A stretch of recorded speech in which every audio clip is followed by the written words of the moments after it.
Health. I'm your host, Mike Walker. Nice to have you along. And, of course, with us is Dr. Reed. You know, we've all been guilty of that one time or another. We try to save a little time. We're in a society where we just run ourselves ragged sometimes and don't take care of the body that's going to, cart us around this world of ours. So we do need to do a better job of that. I know it's hard. I know sometimes we get out of sync. But, Dr. Reed, one of the things that you had mentioned is looking at maybe tryptophan, turkey, for example. The amino acids must be present for the body to produce serotonin, a hormone observed to tame the compulsion to consume carbohydrates. I know there is a percentage that we should have for carbohydrates each day. I believe it's around, I think it's 40%, isn't it? Right. And that depends on the individual. Some people are not carbohydrate tolerant. Some people do better with proteins. I think it's on an individualistic basis, and you should take a look at how your energy levels go and how your weight management program's going. We've actually done a number of research studies on what may be the foundation to help people really maintain their weight being off and doing it at a safe rate. I would rather lose a pound a month and have 12 pounds that stay off at the end of the year than lose 500 pounds in 1 year and gain and weigh 20 more pounds than you started out with. And I think you can do that if we were to share some of this research data that people can use. Okay. I've got a number of tips on how to look your best for the summer. Shall we go over them now, or are we? Sure. Well, one of the things that I was right in where you are there as well of getting people to kind of I don't want to say motivated, because there's been so many ways out there. You'll see people out there sweating to the oldies. They'll buy these tapes. They'll buy this and that, and that usually goes for maybe 2-3 weeks, maybe a month tops. So they buy memberships with all the good intentions for a year, and they go for a month. They don't have somebody to work out with, and they're back to square one. And I don't know how to keep somebody focused, but if you're on a real table fare, what I call eating real table fare, I guess you got to kind of sort out for each individual what is good carbs for them. Some of them eat more protein. I know there's a lot of people that say, oh, well, I'm on the South Beach diet. And then other people say, well, I tried the Atkins diet. But eating real table fare is what you're talking about. Exactly. If you only lost a pound a month, or 2 pounds, or 3 pounds, your body is going to be more attentive, I would think. Yes, that's certainly true. I'd rather someone lose a minimum, even a pound a month, 12 a year, and go up to 2 or 3 pounds a month. At the end of the year, you're 36 pounds lighter. Some people need to do more than that. You can put in an exercise program and obviously good diet and hydration. A lot of people don't know you must sleep. Sleep, you realize most people get less than 6 hours of sleep a night. The body actually, well, let me ask you, what do you think sleep's for? You seem very, very knowledgeable in health.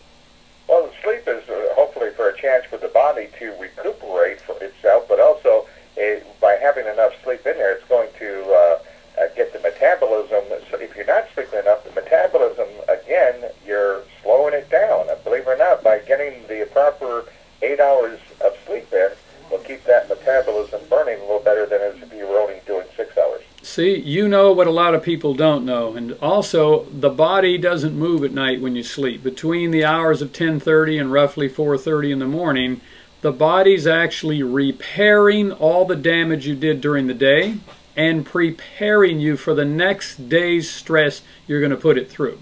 So if you don't sleep, the toxins are going to build up. You aren't going to get rid of them. It would be the same thing if your grocery store were open 24 hours a day and at night they repair their coolers and freezers and fix the floor and restock the shelves.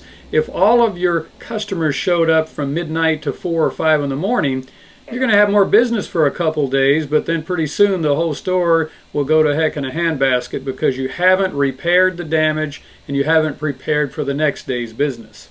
You know, we did the stuff on the tryptophan. We went over the fact that you don't starve yourself thin, because all those fat cells in the body and every other cell that needs a constant supply of blood glucose won't be getting it, and they'll be sending millions of messages to your brain to eat. And when you go off that diet, you usually eat more than you did, and that's why you gain the weight. Another one was this.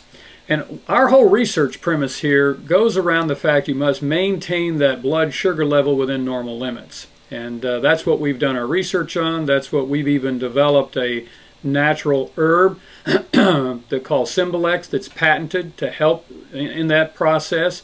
Okay. But you must exercise too. You know. Let me ask you, when you're talking about keeping the glucose and the sugar level up there to maintain, a lot of people don't realize it when they're trying to, as we talked about it, starving the body. It's dropping the glucose, and then people kind of get a little irritability Yes. built up.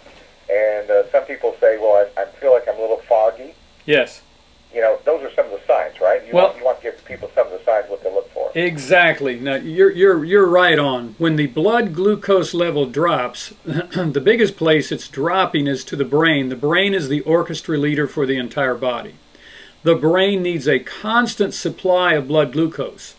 If it even dips a little bit, you start to feel woozy. You may feel like you could eat anything in front of you.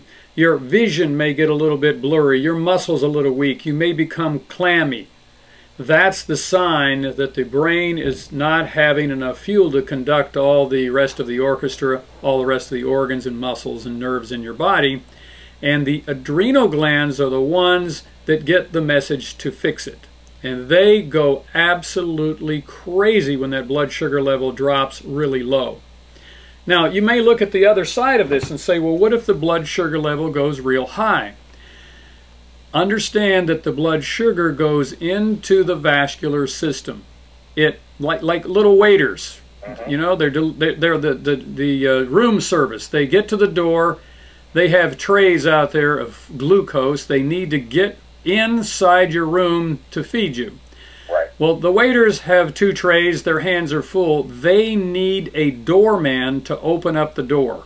That doorman in the body is called insulin, made by the pancreas. If the doorman aren't there, you don't have enough insulin, the waiters can't get in. If the doormen are there and they don't know where the doorknobs are, or they only open the door part way, the cells inside the cells, actually, even if the blood glucose is high, are still starving. So you can have 2 scenarios here. You can be having not enough glucose in the cells because you haven't eaten or you're starving yourself, or you could be eating junk foods and sugars, and the insulin or the doorman don't have the door open enough, can't find the handle, and the waiters are trying to shove the food in under the door. Exactly. So either way, the cells are starving. Either way, the messages are going to the brain. Either way, you're going to eat anything that walks or crawls that starts with an S. Sugar, shoes, snacks, carbohydrates, pick-me-up drinks, chocolates. You'll eat anything. Absolutely. All right, we need to take another quick little break. By the way, those energy drinks, they have about 12 teaspoons, and I mean heaping teaspoons of sugar in them. Exactly. So, you know, you got to watch what you're getting into as well. We need to take a quick break. Hey, if you would like to join us, it's 888-441-9860.